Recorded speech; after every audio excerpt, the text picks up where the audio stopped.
நெல்லையில் புதிய மேயர் தேர்ந்தெடுப்பதற்கான மாமன்ற கூட்டம் இன்னும் சற்று நேரத்தில் துவங்க உள்ளது. இதுகுறித்து செய்தியாளர் சிவகுமார் தரக்கூடிய விவரங்களை கேட்டறிய இருக்கின்றோம். சிவகுமார், தொடர்பான விவரங்களை பதிவு பண்ணலாம்.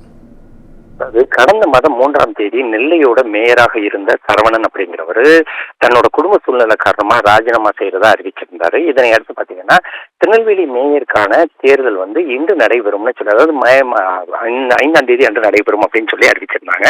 இதனை அடுத்து முதற்கட்டமா யார் யாரு போட்டிடுவா அப்படிங்கிற ஒரு கணக்கில் வந்துட்டு இருந்தது. இந்நிலையில நேற்று என்ன பண்ணாங்கன்னா, அமைச்சர்கள் தங்கம் தென்னரசு, அதே மாதிரி பாத்தீங்கன்னா KN நேரு இருவரும் என்ன சொல்லியிருந்தாங்கன்னா, தலைமை கழகத்தின் உத்தரவின் அடிப்படையில நெல்லையோட 25வது வார்டு மாமன்ற உறுப்பினர் கிட்டு நாங்க அதாவது மேயரா தேர்வு செய்யறதுக்கு முதல்வர் தெரிவிச்சிருக்கிறாரு அப்படின்னு சொல்லி தெரிவிச்சிருந்தாங்க. இதனை அடுத்து பாத்தீங்கன்னா இன்று காலை அதற்கான மாமன்ற கூட்டம் நடைபெறுது. எப்படின்னு பாத்தீங்கன்னா மாநகராட்சிக்குள்ள இருக்கிற ராஜாஜி ஹால்ல இந்த கூட்டம் நடைபெறுது.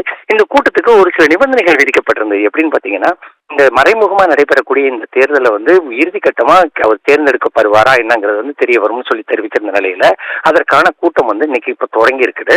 அதே மாதிரி பாத்தீங்கன்னா இன்று காலை வரக்கூடிய மாமன்ற உறுப்பினர்களாகட்டும் அல்லது பொதுமக்கள் ஆகட்டும் எல்லாருக்குமே வாசல்லே நிப்பாட்டிடுறாங்க. அதே மாதிரி பாத்தீங்கன்னா இந்த கூட்டத்துக்கு வரக்கூடிய மாமன்ற உறுப்பினர்களை உள்ள அனுமதிச்சு அவர்களிடமிருந்து தொலைபேசிகள் உள்ளிட்டவைகள் வாங்கப்படுது.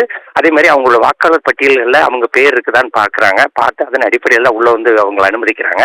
அது மட்டும் இல்லாது பாளையங்கோட்டை சட்டமன்ற உறுப்பினர் அப்துல் வஹாப் வந்திருந்த அவருமே கிட்டத்தட்ட 15 நிமிடத்துக்கு மேல வாசல்ல நிப்பாட்டப்பட்ட அவரு தற்போது வரை இந்த கூட்டம் அவர் ஆரம்பிச்சிருக்கிற நிலையில அவர் இப்ப உள்ள எடுத்திருக்கிறாங்க.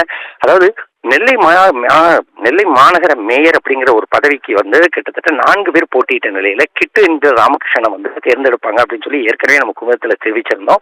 அதே மாதிரி பாத்தீங்கன்னா அதன் அடிப்படையில இன்னைக்கு அவரை மேயரை தேர்ந்தெடுக்கிறதுக்கு உண்டான அந்த கூட்டம் தற்போது நடைபெற்று இருக்குது.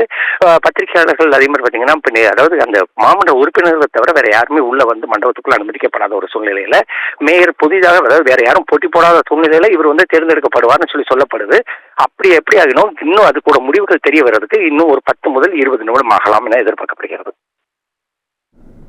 நன்றி சிவகுமார், உங்களுடைய கள விவரங்களுக்கு நன்றி.